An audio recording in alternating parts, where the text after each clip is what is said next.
السلام عليكم ورحمة الله وبركاته، والصلاة والسلام على أشرف رسول الله. النهاردة حكاية يعني هنقول إيه، اتعجب ليها الواحد بشكل جامد جدا يعني، ونقول لا إله إلا الله.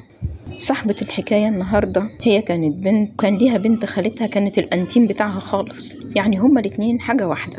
فصاحبة الحكاية اتقدم لها شاب كويس وكان جاهز من مجاميعه، فطبعا بتحضر حاجتها عشان تتجوز. وهي بتحضر حاجتها عشان تتجوز جال لجوزها او اللي هو كان خطيبها ساعتها عقد عمل في الخارج، فقال لها ايه رأيك نسافر احنا الاتنين؟ قالت له خلاص، مدام شقتنا هنا جاهزة والدنيا جاهزة نتجوز، وبعد ما نتجوز نسافر مع بعض واحنا متجوزين. قال لها خلاص. طبعا كانت بتحضر اوراقها وبتحضر حاجات كده هوت، فكانت في حاجات المفروض هتجيبها تحطها في شقتها، فكانت مشغولة. فقالت لبنت خالتها انا عاوزاكي تجيبي لي طقم الصيني وتفرشيه في النيش. فقالت لها خلاص ماشي. طبعا هي وبنت خالتها في سن واحد بالظبط، يعني تقريبا كده هما الاتنين مولودين شبه في شهر واحد، مش هنقول في يوم واحد، لا في شهر واحد وفي سنة واحدة طبعا. فالنفوس لا يعلمها الا الله.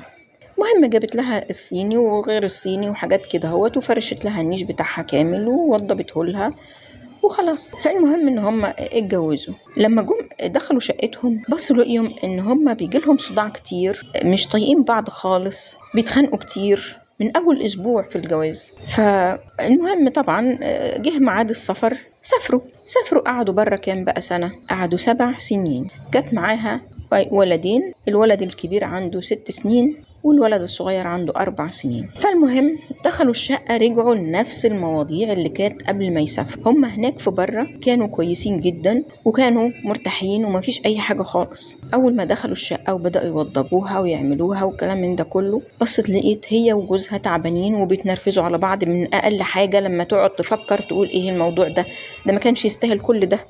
طب انا حتى رديت عليه ليه؟ ما انا ممكن اسكت وخلاص والموضوع ينتهي وخلاص، حتى لو في حاجة مش عاجباه ولا اي حاجة. قعدت تفكر وبعدين لقيت نفسها انها مش عارفة تعمل ايه.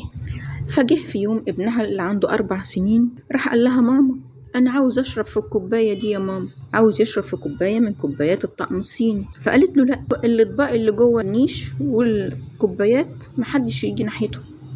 قال لها لا يا ماما انا عايز اشرب فيها.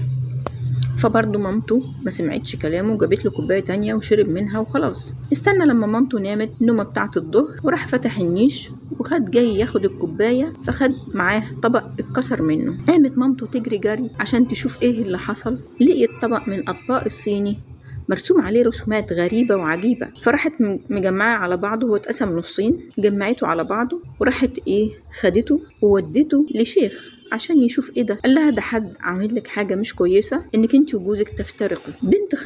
بنت خالتها هي اللي رصة الطقم الصيني، بنت خالتها تعمل معها كده؟ هل ده ممكن يعقل يا جماعة؟ طب اذا ما كانتش بنت خالتي تبقى اختي، وبنت عمتي تبقى اختي، وبنت عمي تبقى اختي، امال مين يبقى اخواتي؟ يعني احنا وصلنا للدرجة دي، لدرجة ان احنا نأذي بعض حتى. يعني بلاش حتى هنقول نزور بعض او نسأل على بعض، نأذي بعض. يعني توصل كمان الى ان البني ادم ممكن يودي نفسه نار جهنم عشان يأذي حد.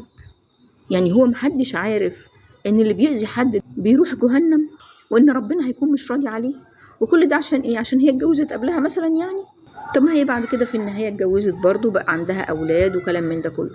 ولما عرفت إن مثلا بنت خالتها جت، مش كانت المفروض إن هي تروح تسلم عليها وتيجي رايحة عاملة لها إيه بقى؟ تروح جاية واخدة الطبق دوت، وإن كان في حاجة هي عارفة إنها ممكن تتفك وتتعمل تبقى تفكها لها وتبقى خلاص. حتى على الأقل ده نوع من الاستغفار لله سبحانه وتعالى، ونوع من البعد عن الحاجة المعصية اللي عملتها. يعني أبسط حاجة إن الواحد لما يعمل معصية إنه بيتوب إلى الله، والتوبة إلى الله أولها إيه؟ أستغفر ربنا. تاني حاجة ألا أتمادى في هذا العمل. طب أنا عملت حاجة مؤذية، طب أخدها حتى في السر، أو أقول لها ده أنا في أطباق عجباني قوي عندك هجيب زيها، وتاخد الطبق اللي هي عارفاه.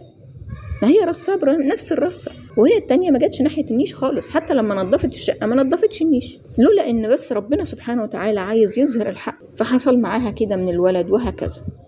طبعا ربنا سبحانه وتعالى وما ربك بظلام للعبيد، إحنا اللي بنظلم نفسنا. فطبعا حتى بنت خالتها دي لما اتجوزت كانت ليها نهاية للزواج ما كانتش موفقة. وطبعا ده لأن اللي من حفر حفرة لأخيه بيقع فيها، واللي بيتمنى الشر لأخيه برضه بيلاقيه. فسبحان الله وتعالى، سبحان الله. ونقول أستغفر الله العظيم من كل ذنب، ويا رب تقبلنا عنده، وأعوذ بالله من الشيطان الرجيم، وحسبنا الله ونعم الوكيل. سلام عليكم.